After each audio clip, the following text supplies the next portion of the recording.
everybody, and welcome back to the Fantasy Football Fanatic, the channel that's dedicated to the Fantasy Hub fantasy football game. This is episode 6 of the Fantasy Hub Premier League series that I'm doing. And in this episode, I'm going to look back on game week 5, look at how my team did. Spoiler alert, it was a really bad week for myself. So hopefully we'll be looking to put that right in the forthcoming game week. So I'll be looking at showing how my team did, and then also looking ahead to the next game week to go through the transfer strategy and look at the fixtures for the next game week as well.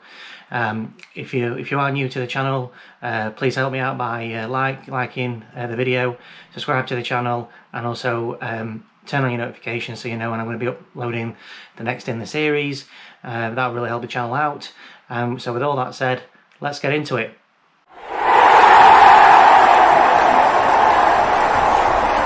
So the app has updated for the end of game week 5. So as I say, it was a bit of a car crash for me. Probably my lowest weekly score that I can remember for a long time. Probably perhaps my worst ever. So I got 42 points in total in game week 5, even below the average points total, which I'm normally comfortably above. And that's obviously made a significant impact on my overall World Championship position and my mini league position as well. So I've gone down a few thousand places to just under 4,000, and obviously no head-to-head winnings, no extra money banked because of the low score. So yeah, not the greatest week overall. So I'm just going to look. Just going to show you now what my current mini league position is. So take a look at that now. As you can see, again, I've gone down to 233 overall in the UK in the Fantasy Hub League. So obviously looking to really build on my poor performance last week and try and get back up into the top 100 as soon as possible. So now I'm just going to look at talk through how my players did on an individual basis, and so you can see why it was such a bad week. So let's look at that now. Yeah, so this is the player individual player points performance from last game week. So as you can see, a lot of zeros, which is why my overall points total was so bad. So I did started off with Martinez in goal at the start of the game week, but I wanted to get rid of him and also Buendia, as they were flagged as possibly again not playing in the game week, and that was true of Buendia, but Martinez did start. But I still wanted to get rid of them anyway, because Aston Villa's fixtures are turning quite tough very soon. So I took the decision to take out Martinez before he'd played and sub him in for Jose Sarr, the Wolves goalkeeper. Also did the same with Buendia and substituted in Rafinha from Leeds, who have some nice fixtures coming up. So that paid off in terms of Buendia to Rafinha, because if Buendia didn't play and Rafinha got on the score sheet, so got me 8 points. So that worked out well. But then also I had Sergio Reguilon, who was due to play Chelsea in the last game of the game week, so I didn't want him for that game, considering how bad Spurs were against Crystal Palace in the previous week. So again, I took Reguilon out before he played, and substituted in Semedo, a Wolves defender. The reason why I want Wolves defence is that they've got a really good run of fixtures for quite a few number of weeks now, and I think there's a high probability that they're going to get a few clean sheets, and also Semedo. So that's why I wanted Jose Sarr, but also Semedo is quite attacking as well, gets up the other end of the field quite often.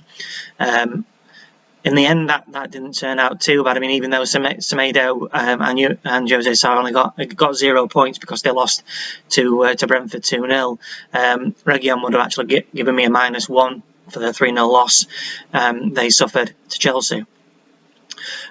So going forward, my team should be in a much better position with those substitutions.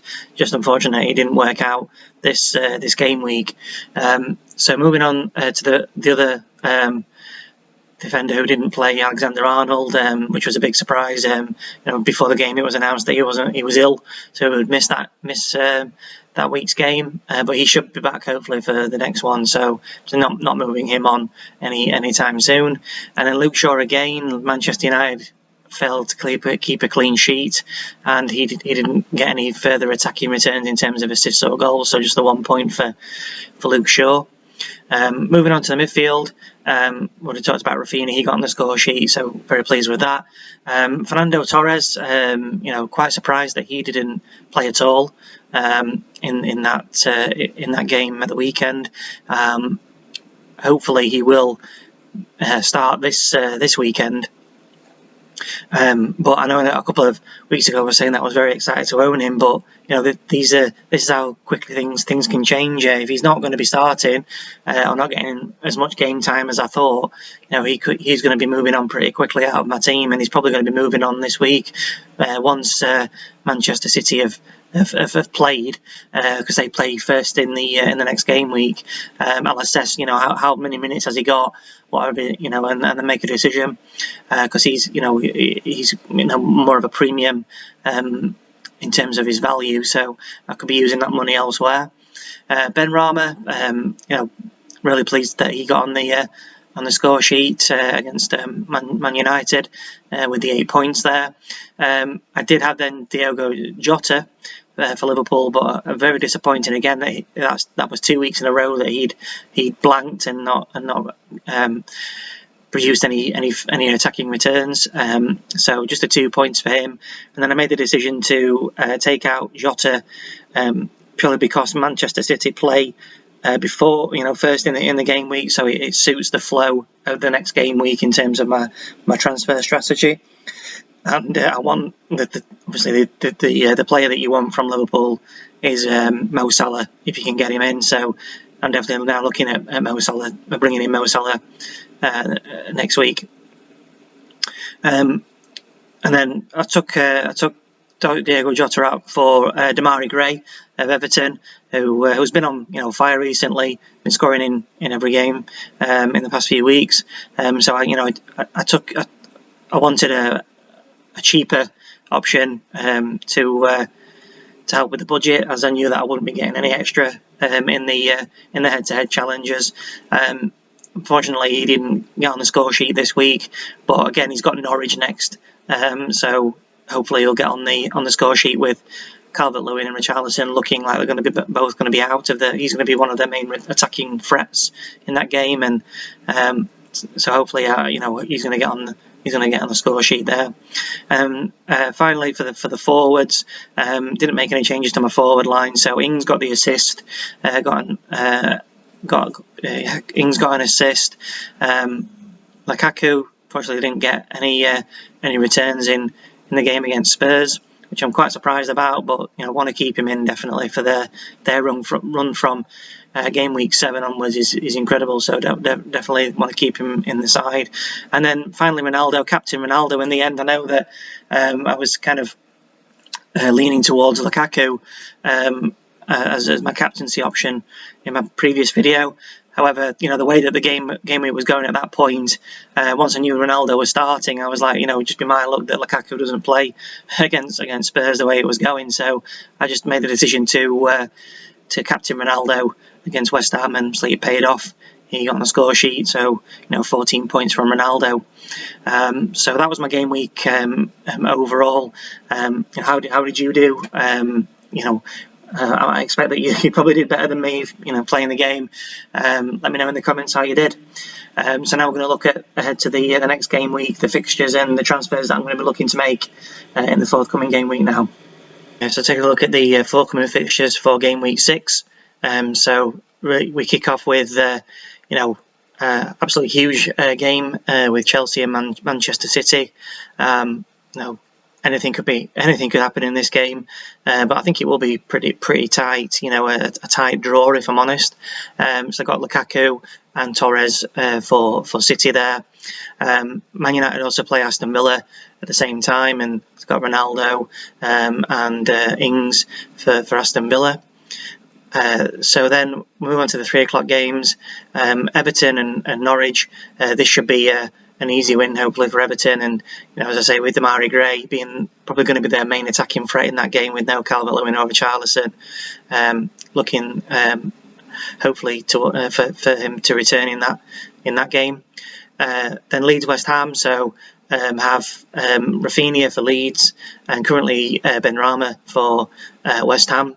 But Michail Antonio is back for this game, I believe. And if he is back, he's definitely somebody I'm looking to bring back into my side. Given the form he's been in so far this season. So he'll probably be a transfer from.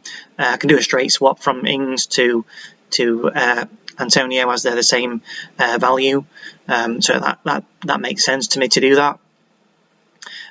Leicester Burnley.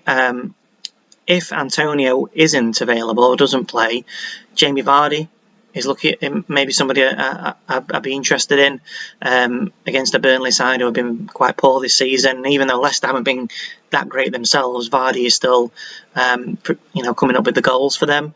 So I'd fancy him to get on the score sheet definitely for Leicester against Burnley. And then finally Watford and Newcastle. One player that I'm interested in as well is Ismaila Sarr for Watford, who he scored a brace last week against Norwich. So his form's been pretty good this season. He's kind of their main man for Watford. And if anything, in terms of goals, it normally goes through him, whether it's assists or him scoring the goal himself. So yeah, again, Sarr is somebody who I'm interested in there. Brentford Liverpool, as I said, I definitely want to look at bringing Salah in as well. So we've got the 3 transfers this week. So the transfers for me at the moment would be Ings to Antonio or Vardy if Antonio is not playing, and then either Torres or so Torres to Ismaila Sarr, and then looking at bringing in Mo Salah for the Brentford game.